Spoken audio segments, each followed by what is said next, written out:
बिहार दरोगा special topic में हम लोग देखेंगे आज कुषाण। पल्लव के बाद कुषाण आए जो युची एवं खोत्री भी कहलाते हैं। युची नामक एक कबीला 5 कुलों में बट गया था। उन्हीं में एक कुल के थे कुषाण। कुषाण वंश के संस्थापक कुजुल कंडफिसेस था। इस वंश का प्रतापी राजा राजा कनिष्क था। इसकी राजधानी पुरुषपुर या पेशावर थी। कुषाणों की द्वितीय राजधानी मथुरा थी। कनिष्क 78 ईस्वी गद्दी पर बैठने के समय एक संवत चलाया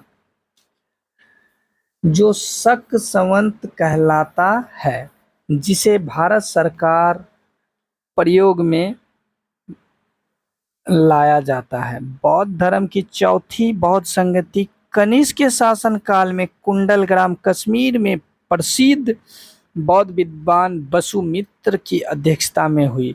कनिष्क बौद्ध धर्म के महायान संप्रदाय का अनुयायी था। नोट में दिया गया है कि चीनी जनरल पेन चौवा ने कनिष्क को हराया था।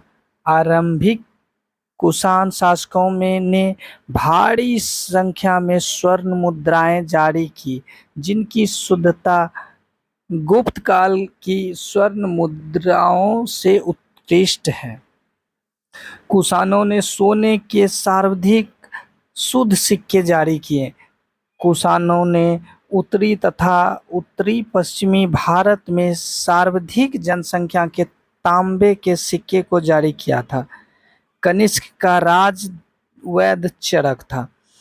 आयुर्वेद और विख्यात विद्वान थे, जिन्होंने संस्कृत में चरक संहिता के रचना की, जिसमें 8 भाग एवं 120 अध्याय हैं। यह भारतीय चिकित्सा शास्त्र का विश्व कोश कहलाता है। महाविभाग सूत्र के रचनाकार वसुमित्र हैं। इसे ही बौद्ध धर्म का विश्वकोश कहा जाता है। कनिष्क के राजकवि अश्वघोष ने बौद्धों का रामायण बौद्ध चरित्र की रचना की।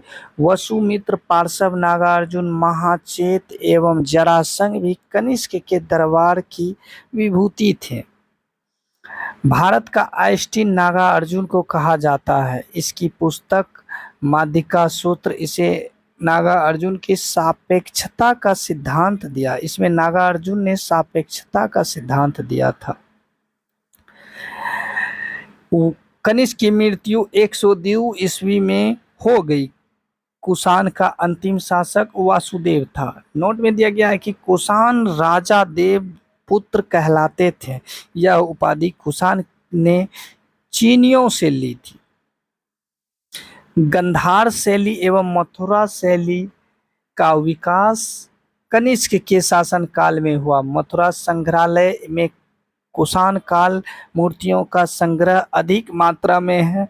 गंधार कला के लिए तक्षशिला प्रसिद्ध है। रेशम मार्ग पर नियंत्रण रखने वाले शासकों में सबसे प्रसिद्ध कुषाण थे। कुषाण साम्राज्य में मार्गों पर सुरक्षा का प्रबंध था। रेशम मार्ग का आरंभ कनिष्क ने करवाया था। रेशम बनाने की तकनीक का आविष्कार सबसे पहले चीन में हुआ। मथुरा साटक नामक विशेष प्रकार के वस्त्र का निर्माण केंद्र था।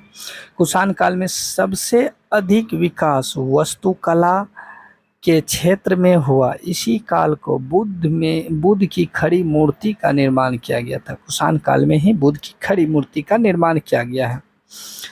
इसमें से एक बहुत ही इम्पोर्टेंट प्रश्न आते हैं, जरा इनको देख लीजिए।